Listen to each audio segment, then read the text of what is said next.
Hi guys, welcome back to my channel. Yeah, I guess you can see what I'm doing now. I'm doing the Power of Makeup tag challenge thing.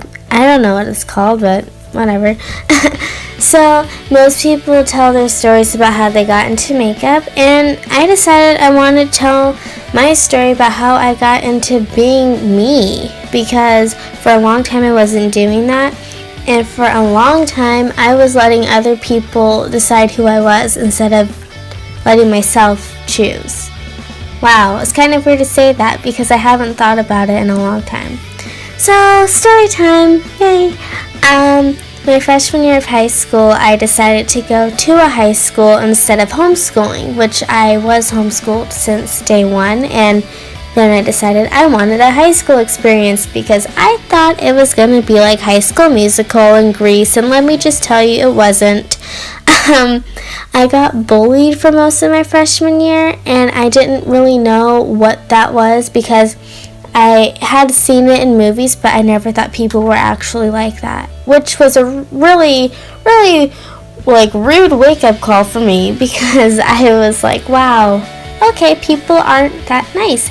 So I had a while of not trusting people and a long time of only sticking to myself, and the one thing that I could turn to through that was makeup, and I wasn't good at it at all.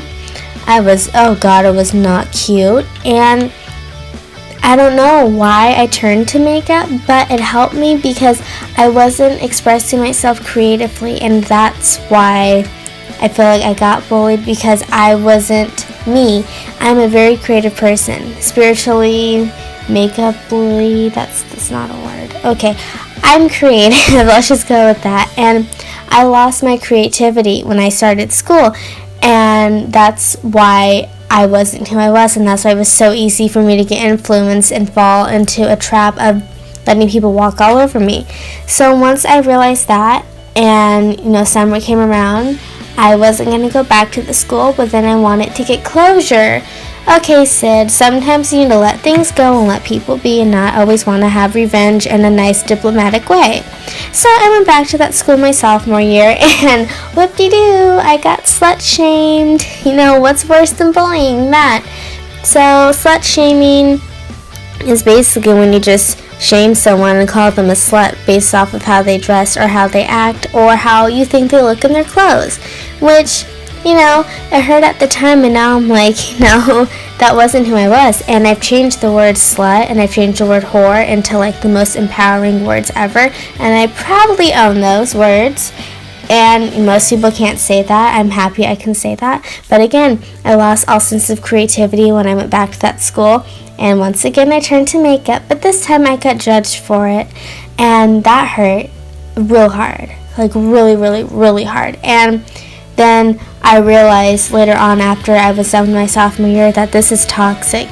This school is toxic, and I cannot go back. And then when my loving summer camp came around, and I went, I found my true calling, which was not only makeup, but my spirituality. And ever since that summer camp, I have grown more spiritually, and I'm more evolved.